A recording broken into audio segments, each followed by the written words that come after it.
Where's Fielder? He's gone to the dogs. Merry Christmas, everyone, and welcome to the Gone to the Dogs podcast. Ella and I would like to wish each of you a very Merry Christmas and the happiest of New Years.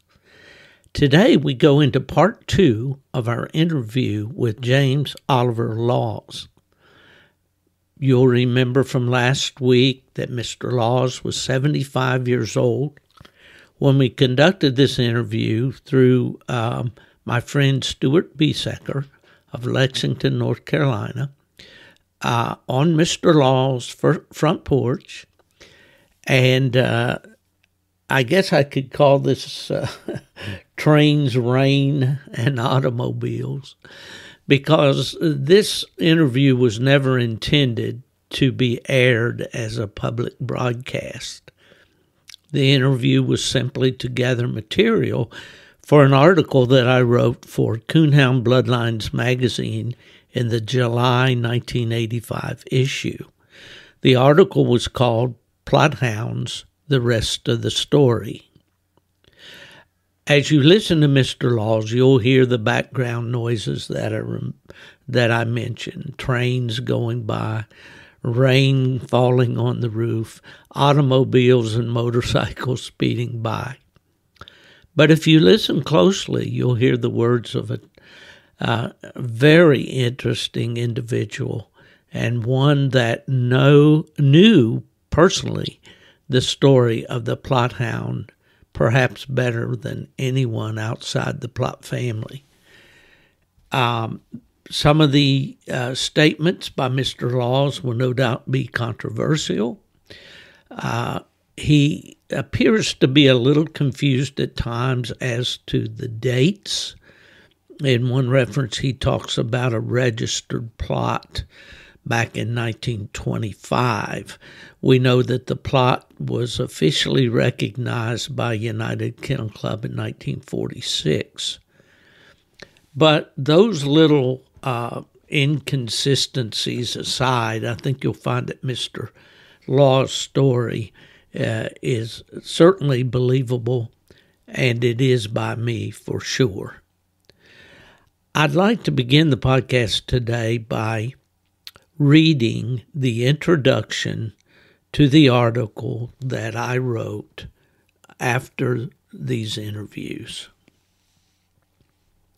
Daddy was a bear hunter.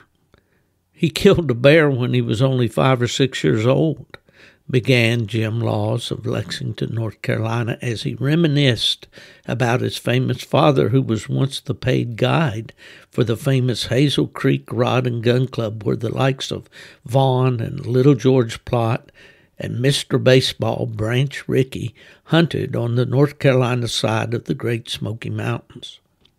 Uncle Jimmy, as the elder Laws was known, lived in Proctor, North Carolina, a town that was later covered when the Little Tennessee River was dammed to create Fontana Lake. He served as caretaker and guide at the famous camp until he was well into his 80s. The 50,000 acres of mountain wilderness was originally purchased from the giant Ritter Lumber Company. Uncle Jimmy Laws took the job in 1930 or 1931 for $35 a month. Jim Laws, who was 75 years old, remembers well his first day at the Hazel Creek camp. On October 20th, 1935, 6 bears were killed by the club, and of the 15 to 20 bears that were jumped on the 2-day hunt, a total of 8 were killed. Jim Laws remembers the hunt especially well because the biggest bear of the lot was his. That particular hunt is not all that lives in the magnificent memory of this mountain man who represents one of the very few living links to the history of the breed of dogs that we recognize today as Plott hounds. His recollection of the hunters, the hunts, and the hounds of the Smoky Mountain region prior to the Plott hounds' entry into the coon and big game hunting world as a major entity will no doubt spark controversy as they differ with accounts passed down from unknown historians and widely accepted by Plotthound fanciers as gospel heretofore. And yet, when one considers that this man lived, worked, and hunted with the Plott men, was a personal friend and confidant of Little George Plott, and as you'll see, gives vivid accounts of hunts with, in his words, the Plott who was the best dog man in the bunch, Von Plott. If you listen to the story, you will have to lend credibility to what he says. And so, with all due respect to tradition, let's pull up a rocking chair and sit on the porch a spell with Jim Laws for a lesson in Plotthound history. Old man John Plott, he didn't hunt too awful much. That's Little George's daddy. He didn't hunt too awful much, but he had a whole bunch of dogs. Is that right? Did he have pretty good dogs? Yeah. And he was Little George's daddy. Yeah. But I don't know, he just wasn't able, I reckon, to go too much on it. Too old then? Or? He was getting pretty old when John was. Was he as old as your daddy? I don't know. He was from far, I don't know. Yeah. My daddy, he had more in it. He liked it, didn't he? Yeah. Well, what did your daddy think of those boys' dogs? Did he like their Oh, he liked their dogs. Yeah, he liked their dogs. Well, I've owned some pretty good ones. I got a hold of a few solid ones. Yeah. Were there many registered Plotts at that time? The only registered Plott I ever knew was that little daddy got. How was she bred up? They got an old fella, Portwood, in Knoxville, Tennessee, bought 2 dogs from Von Plott. And they was registered. Yeah. And he joined the fella Honeycutt over there. Oh, Honeycutt tell him, they were going to get burned, so on and so on. But he never did kill by. He lived for several years. So, old man Willie Ferguson, he told that old man Portwood, he said, I said, if you want to get a virus, I said, you're hunting with the wrong man. I said, you what? I said, you go over there. Then you go over there and tell them laws. Tell them what I said for you to come over there. Well, yeah, old man, you come over there. My daddy said, well, we fix and take a hunt tomorrow. He said, oh, that's good. Said, and they went. I killed who? All right, but they killed one that day and somebody else killed one. And anyway, that old man Portwood, he come over. Says it's worth $500 for them 2 bears. I said, just say. I said, I won't. My dad said, no, we don't do like that. And when we kill one, said we divide it up equal with all the hunters. Mm-hmm. But said the dog gets the hide. The dogs get the hide. Whatever they kill, the man that owned the dogs get the hide. And he said, well, he sure would look out. They went back in. He went back home and come back in. And they went again, and he told them, I think he killed 1 or maybe 2 that trip. But anyway, he said to my dad, he said, how would you like to have a registered Plott hound? My daddy said, I've heard Don talk of it. But I don't know, so I guess it'll be all right. So, what year was this in, would you say? That was about, I'd say it was about 1925, 24 or 5. So, well, my daddy, they went up, he told him, said, there's a Huffman boy taking care of them. Said, you go over there. Said, I gave him that red, the dog. Said, but you can have that Jim. Daddy went, brought her on back home. And we went, I think it's the next day, the next month. Boy, we turned that little Jim loose, and she went like a wind blowing out. She could really run. And we heard it. And my uncle, he said, listen. They'd went out of hearing and was coming back in. My uncle said, listen. Said, I bet you old man Burroughs, old collie dogs, got with them dogs. I said, here I'm coming. My daddy said, that's old Molly. That she's outrunning the rest. Molly, was that the registered Jip that got off of Vaughn's dogs? Yeah. And then we raised 3 puppies from them. Off of her? Off of her and True. You did breed Molly to True? Yeah. Uh-huh. And we got that red duck and the black duck. Black one with a half ring around his neck. It's just like an old troop dog from the world. And we had a black and tan. And my brother, he come over there, said, something said, he said, I want that one of them puppies. My dad said, well, you can have that Jip. He said, I want a pair of them. My dad said, no, I don't know. He said, how many? He said, I want that and like old True. Said, what do you want for it? $10 or just $20? My daddy said, oh, should take it all. And then he sold them dog to a fellow Stanford. And Stanford, they go with Ferguson Hounds. Them dogs. So Goldie ended up with them? Yeah. We ended up with Jim.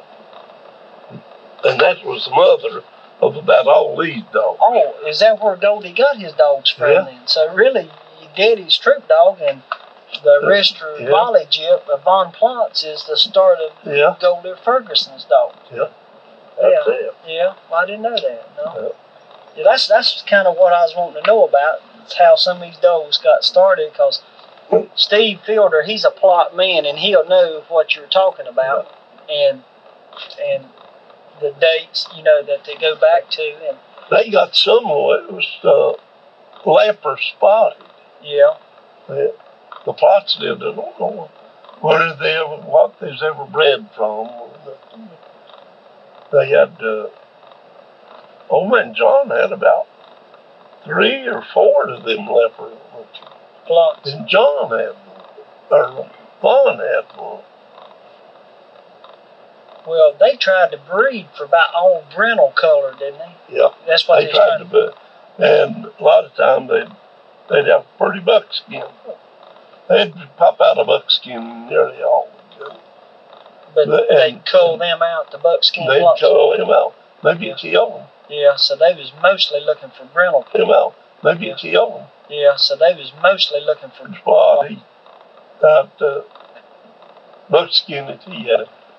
He said, that little old pup said, I just see it. He said, I thought, and he said, I'm going to keep that. Daddy said, that runs them out. That runs them out.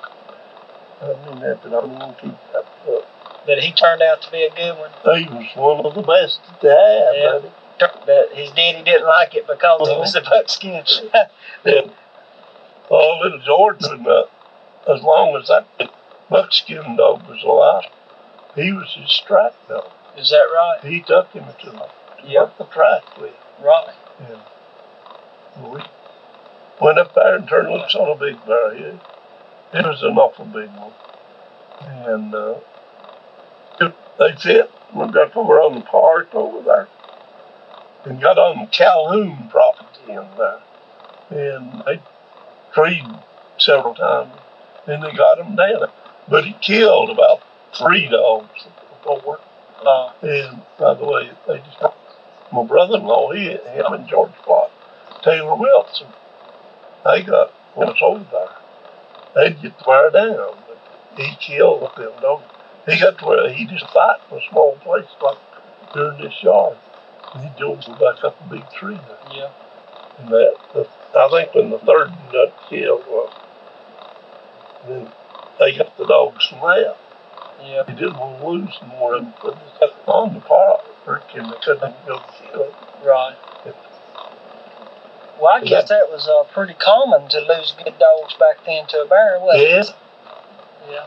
They was an old fella, Queen, over there. Now, he owned red bones, and he got them crossed up with something like a claw. I don't know. But once in a while, you'd see a red one come out of his. He had red bones. Yeah. Them red bones was a good dog. Yeah. Now, that black and tan, there was nothing that more murder than that they did. right. So your Plotts and your black and tans and your red dogs was your three main dogs. Yeah.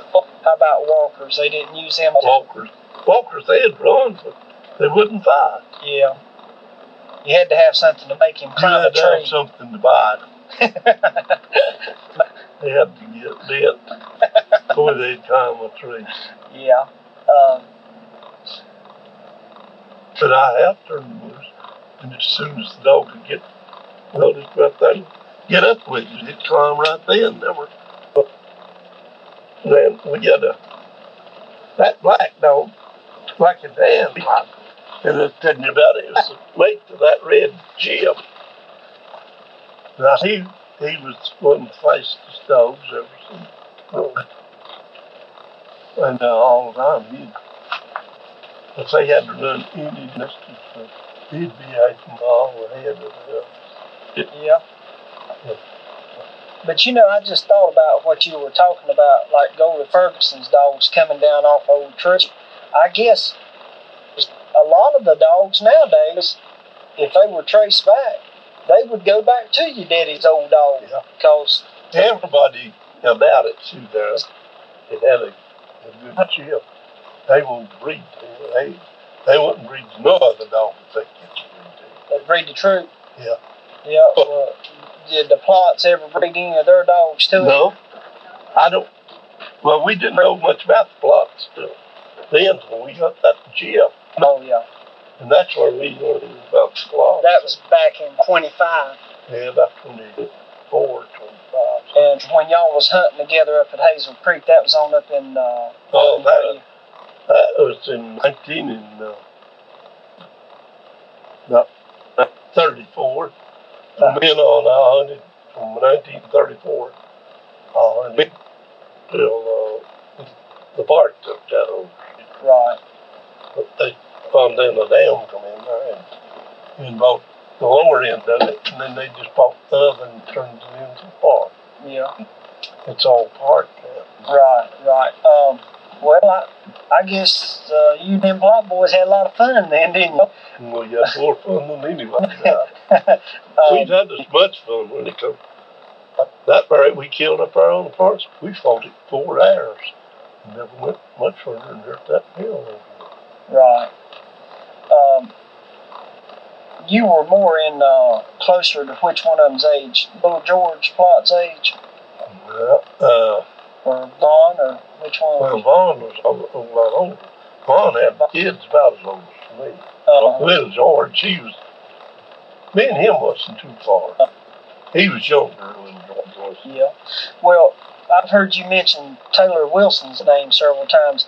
Now, evidently Taylor had some good dogs. Taylor Wilson and him and the Plotts lived together. They did? Yeah.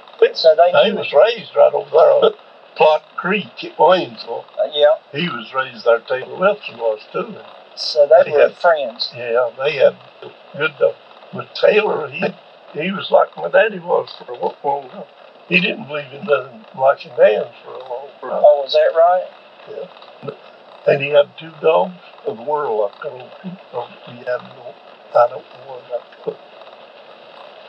And they was good dogs too. They were both black and tans. They was black ones had a haze ring around them and they had a little bit of blaze up the place there. Yeah.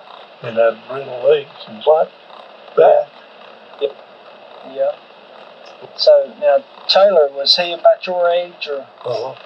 Me and Taylor and Little George Plott was close to the same age. Yeah. Now George Plott was close to the same age. Yeah. Now George Plott was close to the same age. Your daddy went to Hazel Creek to be the hunting guide. What year was that in, would you say? Did he move up there to that little community? Was it Proctor? Proctor. What year did he go up there? I believe that he moved there in about 1930 or 31. How much did they pay him a month to when he first went there? Yeah. They paid him $35 a month. That was good money during the Depression. Good money then. Yeah. And then just in a little while, he'd been there a year about it. While they told him so. Well, I said, you're going to take it over. You're going to have control over all of it. So he couldn't just go up to Barks. He had to go in for it. Right. They told him, said if you want a farm, they was some really good farms. Said if you want a farm, I'll watch that. Anywhere you want a team. Yeah. And they was a big vendor. What they call camp selling, that was parts of Proctor's Creek and Hazel Creek. I guess there's about 30 acres of it. And it was right. And there's a big barn there. Yeah. We put a bunch of cattle back there. Yeah. Was there rain's about to overtalk us, isn't it? Yeah. Was there a right many bear on Hazel Creek up in there when you first went up there? Oh, yeah. They had bought that a long time before that and made a hunting club out of it. And they had Granville Calhoun. He was over it, like my daddy was. My daddy took over that. And they had a fellow Warley, that fellow Golden that I'd shown you in your picture, right? They had him and no fella Parks, and I don't know all. Well, it's about 20 miles creek there, and they just had certain sections to take care of. Right. Golden, he was on the Bone Valley Creek. But to have been raised up in the Great Smoky Mountains and to been able to hunt with such men and been able to hunt with those caliber of dogs that you had, that had to be a lot of fun. It was, I got to where I was about crazy to go every time we got a chance. I remember you telling me about your daddy had a bent barrel on one of his guns or something one time. That was what Ricky said about it. Branch Ricky. Yeah. My daddy, what it was, he had a 30-30 Winchester. And he had to lay it up, and a fox got after some chickens and run them right down the path. And caught one. My daddy, he grabbed that 30-30, went out there, and he shot the fox. Boy, when he shot that, it knocked him down just about. It said, dirt went everywhere. And by the way, the mud dauber does a nest in the barrel. The end of the barrel. It swelled the barrel, but it didn't shoot right. My daddy, then he ended up there. The bear come through and he shot at it and just about missed. Hit it in the leg. And by the way, went on over there just a little ways on. They treed, he killed it. And Branch Ricky and them, they stopped. And they said my daddy's shooting a shotgun with a slight bend in the barrel. But it was the 30-30 Winchester. And my daddy said, and I just like to miss that the first time. Said, didn't shoot too good. Second time, it said, well, I was up a tree a little. And And old Ranch, he said, well, said, Uncle said, do you get a new rifle to do the job? Oh, no, but that's I can see good with this and that. And he said, and Brent said, he said, oh, shucks, I can shoot a good shoot yet. Well, he sent him a gun once he got back to St. Louis. When he got to St. Louis, he sent him a 44-40 and 50 rounds ammo. That was nice of him, wasn't it? Yeah, a Winchester. And my daddy traded it. He owned the 30-30s. He traded it for the 30-30. My boy's got now. And then he gave it to me whenever he got where he couldn't go with him. He gave me that Winchester. He gave me his shotgun. He gave me a Parker shotgun. He died. He didn't like it. It was double barrel. It didn't kill like them old single barrels when he wanted something to reach me up. It didn't kill it. Yeah, what did Branch Ricky think about all the dogs that y'all had back then? Oh, Branch Ricky, he was something else. He said, he was bragging about them dogs. He said, old Von Plott and that boy there. He talked about me. That boy there said, the mountain runningest things I've ever seen. Well, both of y'all were raised up in the mountains, yeah. so kind of knew how to get around. We could get around in there. Yeah. I never did see one feller that could run me to death. I saw one though. He could really run me to death. Fella Wells, he's 40-year-old. And I was about 25. Boy, he run me to death. Of course, I guess the first one got to the bear is one got to shoot the bear. Well, when it got there, there was a man that shot it. Yeah. I killed, well, we investigated killed one. My plots, they wouldn't take care of it. I went and found the bear track. Then, that's when we had about 17 dogs. They said, that's just too many dogs. They kept on. Last they wanted to rule us out. Said, what about you going on Walker Street, see what you can do, or up on Proctor Street. Well, I said, let us take our dogs up here and turn them. Oh, man. I got my head and I said, oh, yeah. And I went on up there and I took that old buckskin dog of mine. And I had 3 young dogs. My nephew, he led 2 of my young dogs. I had one of the young dogs in my old one. Which gave my brother-in-law, he had about 2 or 3 dogs. We went up there. This old fella, he was walking along, there's a big pond of water out there. And he said, he's running around there. I said, what's wrong? He said, I shot a big one right there. Said he fell in that pond of water. Said, I can't find it. Oh, I said, you never fell there. And I just walked right up there, that old dog boy. He went across the road, and when he crossed the road, I unsnapped it.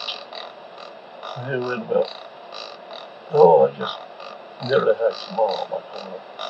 They called up and they treated him.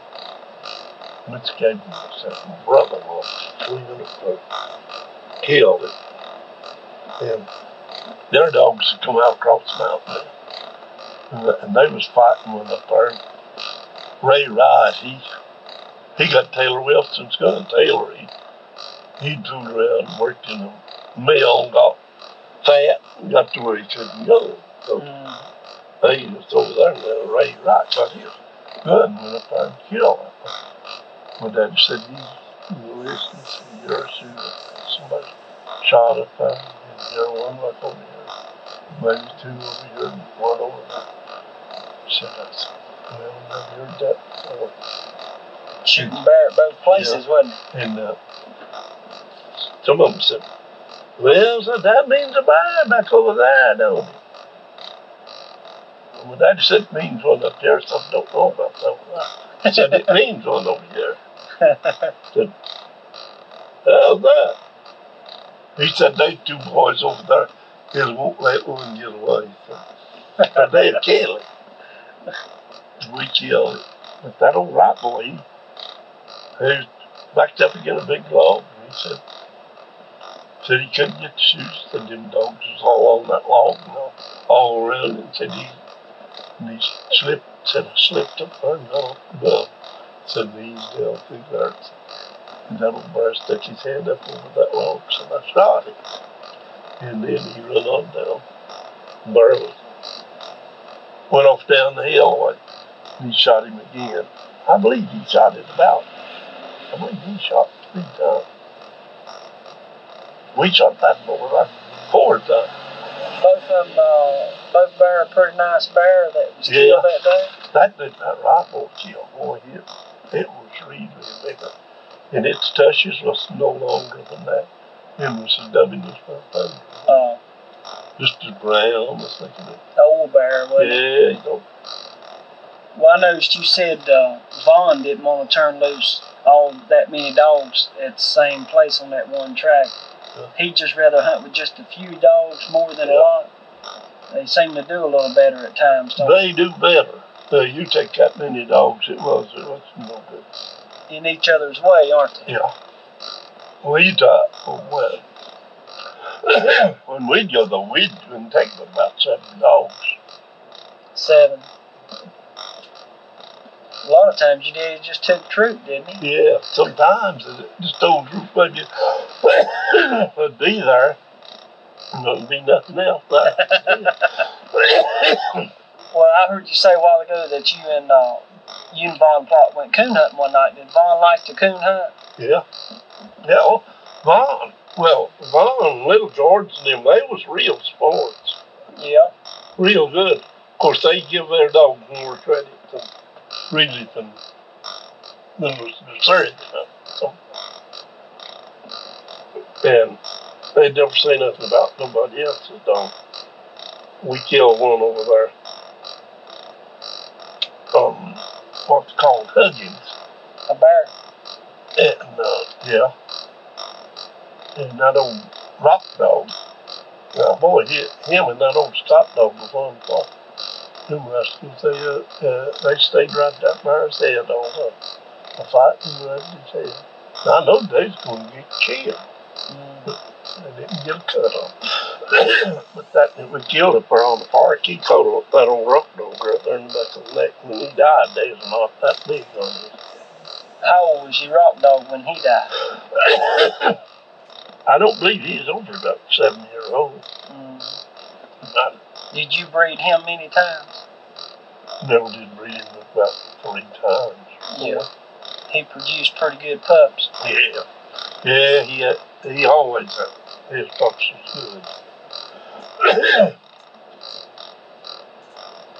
Well, did Little George ever breed that buckskin Plott that he liked so good? No. Said never did breed. Said he didn't breed that buckskin. Didn't want that buckskin color messed up to the brown or? I believe that George's uncle married one of Vaughn's sisters. I believe he bred to him one time. He was telling me about breeding to him. He didn't ever go with us.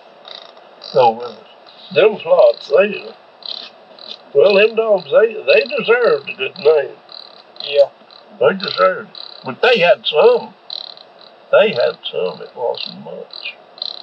Well, I guess most people like that. It's hard to come up with a good dog. With every one of them. Yeah. And well, you know yourself, you can breed the best male to the best female that you can find, and then you're lucky to get a good dog. Somebody's got to get that dog that really knows a little something about hunting before they can train. That's right. Yeah. Or handle him right. Yeah. If he's got that natural ability, He'll come right on out. Yeah, he'll come out. Yeah, just like you said, that pup of yours at 9 months old treed that bear. He just had it bred in him to do that. Yeah. He said, that dog will never, but said, you'll never get to be a dog. And Daddy said, well, that thing said he was fighting that bear. Said catching it right by the ear, by the head. And said I see that bear knock him 10 foot one time with a block. Said and he kind of yelled a little and went on, went right by. Yeah, I guess they gotta have the grit, or they never will. Well, they some bear that didn't climb. That's right. That's just like, there's just like there's champion dogs, there's champion coons. Some of them you just can't hardly make the climb, and they're just smarter than the others. And it's just some smart bears, like there's some smart dogs, ain't it? Yeah. And I guess even the best dog could probably look bad on a given day. Yeah. How many bear would y'all usually kill in a season of hunting up there at Hazel Creek, would you say? Oh, we made about 3 hunts a year. What we made. 3 we hunts? We about 3 days, and I guess we'd average. But anyway, 5 bear a year. Yeah. Pretty nice ones, huh? Yeah. We killed some big as I ever seen about it. What do you guess the biggest bear you ever seen killed would weigh? Well, I know what it weighed. Weighed 520 pounds. He was a big one, wasn't he? Who killed it? Kid. He just covered up the top of a Chevrolet truck. They had a truck with a bed on it. They had that big bear. Got it. The old fella said, let's load it on that truck. I said, why not put it in? No, I said, let's put it on top. And he tied its feet off. And it covered that whole truck. And we said, we want to take it to town and weigh it. And we took it and weighed 520 pounds. Who killed it? My daddy. Your daddy killed the bear? And was you on the hunt when they killed the bear? No, I was not. Uh-huh. I was in school that day, but I got to go with them to see the bear weigh. And and my daddy, when he stretched the hide, and that hide stretched 8 feet. 8 feet. 8 foot more. And it was 520 pounds. Probably 520 pounds. It was that big up for years. Wow. And what year were you born in, James? 1910. And you're 75 years old. Now. How old was your daddy when he quit bear hunting, would you say? He was getting up close 70. Hunted up to 70. He hunted till he was 70. How many bear would you say that your father killed during his lifetime of bear hunting? Oh, he killed up close to 100. 100 bear? Yeah. Well, that's real good, the man. I've got a brother that I just killed very near us many a season. Is that right? A brother older than me. But he's lived up there in them mountains all the time. He killed some, he went out there one day, he killed in the cornfield.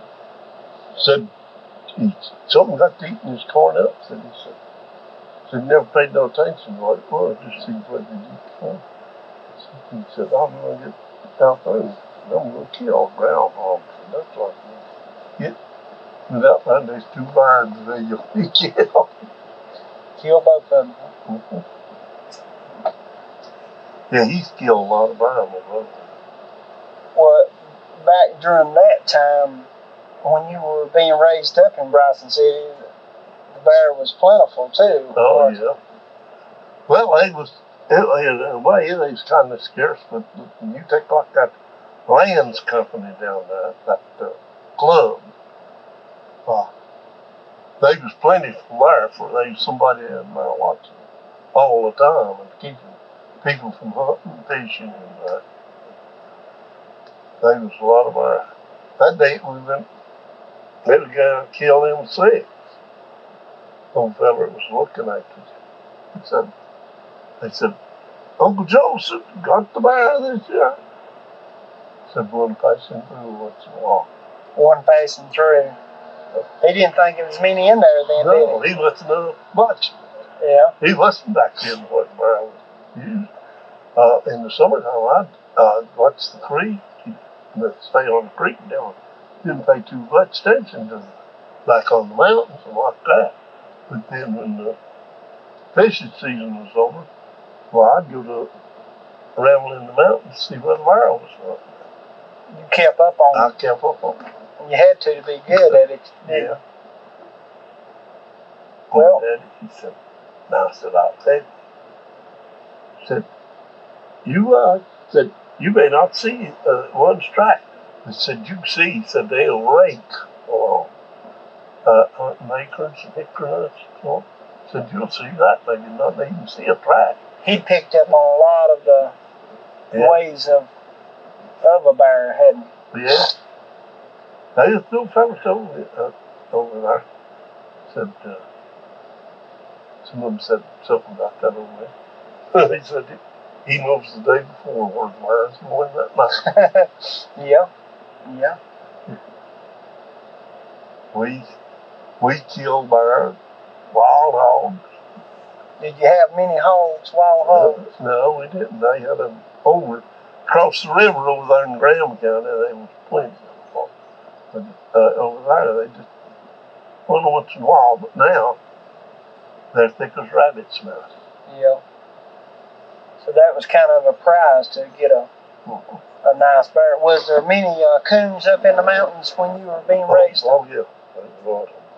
Well, not of them. There was as many as they do here. Yeah. No, I don't reckon there's any right around here, are they? No. I remember my daddy and my grandpa going to the coast and buying coons to turn loose to restock or to stock. Yeah. Back then, when I was a boy, on the Yadkin River was the only place you could strike or tree a coon. Yeah. They were little scares. We kind of killed a whole lot of coons. We'd kill 30, 40 every year. Yeah. Do you ever remember asking your daddy who he ever thought had the best dog around up there other than his own dog? Well, there was several good dogs. There was a bunch of Brantons over there. They kept them black and tans. They was good. They was real good dogs. And no feller hide, he had them black and tans. Yeah. They was good dogs. They killed a lot of bear from. But they couldn't go over with Daddy. They didn't. He's the one that said where let's go and where we doing. So they wanted to hunt with your daddy when they went a hunting. Yeah, I know Goldman Martin. He come over there one day. He was sure he's big. And he told my daddy, said, I don't believe there's anybody this year. My daddy said, no, I said, we didn't kill one. He said, I'd like to come up and go hunt with you. And Daddy said, all right. Said, we're figuring on going over next week sometime. And by the way, 4 daylight, Goldman was over there and had his dogs. He had them 2 dogs, Amos and Andy. And the mother of them was a black dog. Someone called her a black Plott. And we went clear out to Vander's Ball. We didn't find a track. I was coming right down. And Daddy said, that was went off on Mill Creek down there. He said, see if I can find one. And we not found one today. He said he had the old, had a black and tan man, called him Track. Said, give me your old Track for all they kids. And he went, I didn't know him. getting dark. I said, well, did you run yourself to death for nothing? No, he said, I didn't. He said, I found my mouse. He said, "Don't track of the tree did in a minute, I believe." He said, I said, I want to wait for that gold. I said, Let who? Gomer on? Gomer Mark. And next morning, my daddy, my uncle, Gomer Martin, Baxter Jones, were all there. They went up there and stood, me and my uncle and his boy took the dogs and drove the dogs. My uncle, he went out through there, he had that old dog. He said, when he got to where he went over these old rail fences, that's where he drove over that and right on. As soon as he got over the fence, he got the dogs over there. He went up, turned them loose. They took off, right straight up the mountain. And I took off up through there. My uncle and his boy went around back over to up a little hollow, but I was going around up the ridge the way the dogs was going. I got up there. Well, I went farther than near that substation over there, and heard somebody shoot. Well, the dogs, they turned and coming right back. Well, I was going on up through there. And I looked and see somebody coming running down the mountain. And I stopped and was watching to see what he was doing. And he dropped down on his knee, and there's a tree there with force. And he just giving up the force of that tree. And then I saw the wire up the tree then. He shot it out. And it's old Bully Ferguson. Or not Bully Ferguson, Mark Cathy. It's Mark. He said, I went on that factory. Well, it rolled way up there. It was steep and it rolled nearly 2 minutes. I got up there. I said, well, Mark, I said, you just took one to get it, didn't you? Hell yes. He said, somebody told me that this 250, 3,000 wouldn't kill her. But he said, I know better. He got him, did he, with nice bear? Yeah. It weighed about, I guess it weighed about 350. It was a good big bear. Ed Bryce and Polly Bryce was on that hunt too. Polly's the judge there at Bryce. And we went down there. He said, I'll go get my car. We got down to the field up there. He got his car and run out of to the field there. We loaded the bear on it. So we took it, went way down to the Mouth Mill pretty sure. And decided we'd skin it. He said, I'd like to take it on to Bryce and have some pictures made. And Dad said, yeah, said, we've got time to have pictures made and dress it and all. Said, I'll take you on back. And back said, I'd like to have a picture made. And Daddy told me, said, well, I said, we was on today. But then, over Barton, he got him on a bear killing. He hadn't never been on one. And he was getting up, he was 40-year-old. He had a good dog, but he hadn't never been in on a kill. That's what. Well, I know all this, dog breeding and bear hunting and all. Wonder why the Plotts gained so much recognition over the other guys that lived up there in the mountains that bred dogs and all. They just more of them, or? Well, there was a great big crowd of us in Plotts, and back over there on Eagle Nest Mountain, right there at Waynesville, there was a lot of bear through there. Oh yeah. And they raised sheep and them Plotts did too. Yeah. And bear killed a whole lot of the sheep, and they got them dogs. Now they told me, said them dogs said they come from Arkansas. Said they got the stock of them dogs in Arkansas, and they moved back here. Right. And well, George told me. He said there was a big cur of hounds on the wall. A big cur. Said they really had the nerve. Yeah. And said they bred them. Well, where they got them lepers at, I don't have no idea. Well, they've been breeding those Plotts since way on back yonder, ain't they? Yeah. Yeah, they had them in the family a long time. But well, you see, they moved over there and they settled that Plott Creek up there. Back in the 1700s, I believe, didn't it? Yeah. And yeah. Little George, he just talked to me about it. He's telling me when they were in the old rock died, when he come down there to get him, wanted to come and get him breed. Well, he died just 2 or 3 days before that old rock died. Somebody poisoned him or something. George, he got and then when he told me, said there was a cur dog. That they all started down off of. Yeah. It is great granddaddy, I believe it was, brought from Arkansas. Yeah. They moved from Arkansas to over there in Haywood County in an ox wagon.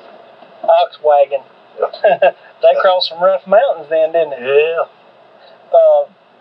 How do you feel now, as old as you are, and all these guys that you hunted with done passed on, and about all.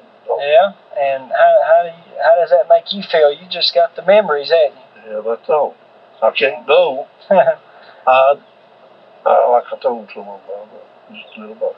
I said I'd still give $50 to get to shoot.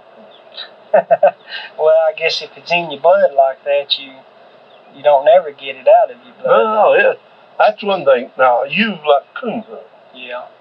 But now if you'd have got into some bear hunt, you'd like it better. I was often coon hunt. I mean an awful lot, but by the way, I'd rather bear hunt than anything I've ever done. I've killed several deer, but I'd rather. Oh, I'd just rather choose a bear hunt than anything.